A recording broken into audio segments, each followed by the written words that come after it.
Olá, tudo bem, pessoal? Então agora a gente vai continuar aquela segunda parte da aula do mercado e o mercado de trabalho.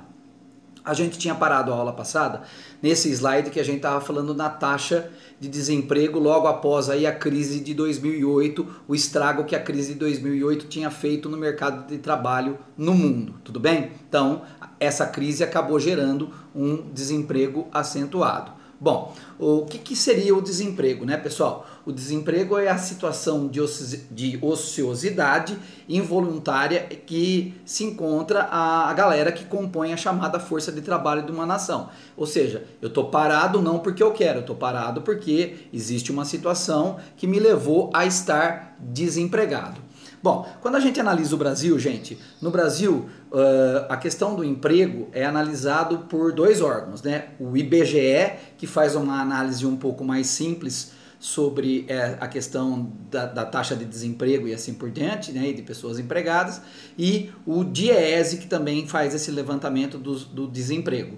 Lembrando que o levantamento do DIEESE é um levantamento mais sofisticado sobre o emprego e o desemprego no país. Bom, quando a gente olha a desocupação no Brasil, ela está em torno de 11%, né? 11,5%, 11,6%, essa é a taxa de desocupação que a gente tem no Brasil hoje.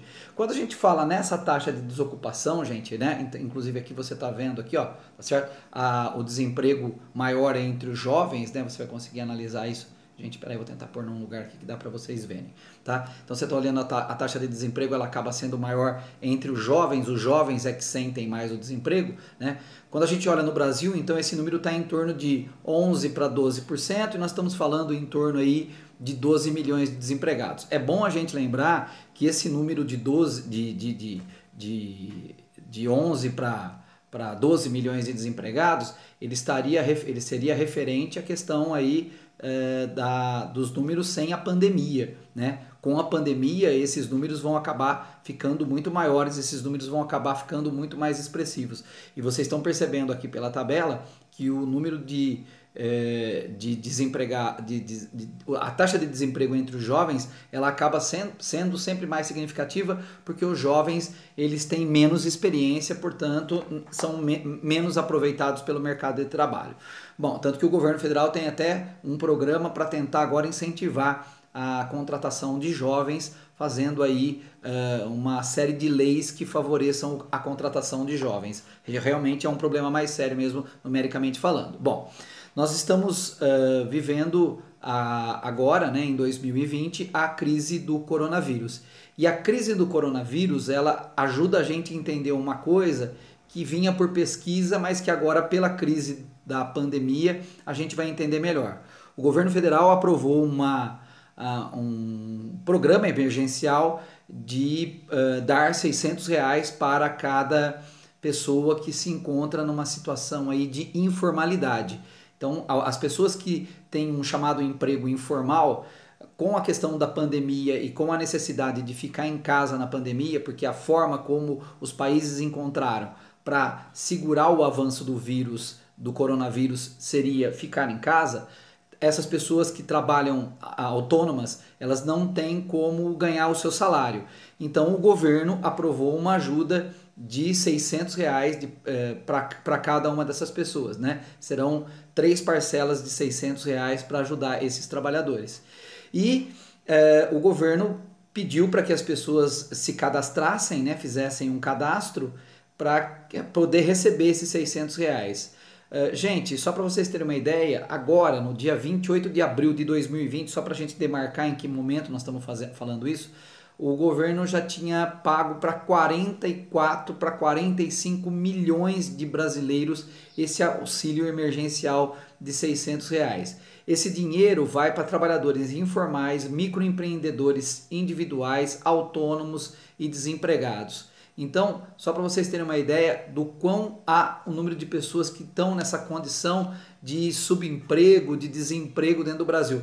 Então, por esses números aqui, a gente vê realmente o número de pessoas que estão na informalidade, né, que estão trabalhando como informais e que estão aí nessa condição de não ter aonde se socorrer agora no momento da pandemia. Bom, a gente acha que só o Brasil está numa situação difícil de desemprego. Lembrando que essa taxa de desemprego do Brasil deve aumentar agora por conta da pandemia. Então nós estamos em 2020, a nossa taxa de desemprego deve crescer para números muito mais altos. Não sabemos para quanto vai esse número do desemprego, mas sabemos que o desemprego deve aumentar substancialmente, porque nós estamos vendo ali a quantidade de pessoas que foram atrás dos R$ 600 e realmente estão numa situação muito difícil em termos de economia brasileira, tá certo? Bom, a taxa de desemprego, ela não é baixa, não é um problema só do Brasil. A taxa de desemprego é um problema em toda a Europa. Eu vou ampliar aqui para vocês darem uma olhada as taxas de desemprego que você tem dentro da Europa. Então você pega Portugal, 7%, você pega o caso da Espanha, praticamente 16%, França 9%, Itália quase 11%, Grécia 20%. E países que têm uma taxa de desemprego até muito confortável, que é o caso, por exemplo, da Alemanha, em torno de 3,5%. Tá? Eu estou dizendo das grandes economias que o mundo tem. Então a Alemanha tem uma posição muito interessante. Outro país que tem uma posição interessante, é um país forte economicamente falando, é o caso da Grã-Bretanha, que tem uma taxa de desemprego de 4%. Então o desemprego não é um problema só do Brasil, é um problema de outros lugares do mundo, e aqui no gráfico esses países que estão com a cor vermelha são países que têm uma situação de desemprego mais séria e são grandes economias, que é o caso de Portugal, que é o caso da França, que é o caso da Itália, tá? Que também passam por taxas de desemprego com números ali até que de uma certa forma parecidos, semelhantes com o do Brasil, tudo bem? Quando a gente fala de desemprego, pessoal, existem dois tipos de desemprego e esse fator também é muito importante que você saiba. Nós temos dois tipos de desemprego. Nós temos um desemprego chamado de desemprego estrutural e temos um desemprego chamado de conjuntural. Eles são desempregos diferentes. O que é um desemprego estrutural? Tá certo? Desemprego estrutural é o seguinte: imagina que você tem uma empresa e ela tem uma fábrica. E essa fábrica tem uma linha de montagem. E essa linha de montagem é uma linha de montagem que utiliza muita mão de obra. Mas, por uma questão de avanço tecnológico, se inventa lá uma máquina que substitua todos esses trabalhadores. Então essa empresa vai mandar embora boa parte desses empregados porque eles não têm mais função dentro da empresa. Quando você manda um empregado embora porque chegou o avanço tecnológico, não tem jeito, a tecnologia ela é sequencial desde o início da Revolução Industrial. Esse desemprego a gente chama de desemprego estrutural, ou seja, o posto de trabalho se fechou e nunca mais vai se abrir porque já foi substituído por uma máquina. Depois nós temos um desemprego chamado desemprego conjuntural. O que é o desemprego conjuntural? É aquele que por um conjunto de fatores aconteceu. Vamos dar um exemplo clássico. Vem uma crise econômica e com uma crise econômica, né, nós vamos ver o desemprego aumentar vertiginosamente. Foi uma crise, igual como a crise de 2008. Foi uma crise do setor imobiliário que atingiu o setor financeiro. Então você tem uma crise econômica que a taxa de desemprego aumenta. Esse é o chamado desemprego conjuntural. Esse tem conserto, porque afinal de contas é só a economia voltar a crescer que os funcionários vão novamente ser contratados. Quer dizer, se demitiu porque houve uma situação ali de momento. Tudo bem? Então isso é o que a gente chama de desemprego estrutural, que você está vendo aqui nessa primeira coluna, e o conjuntural, que você está vendo ali na segunda coluna. Tudo bem? Que seria um desemprego temporário.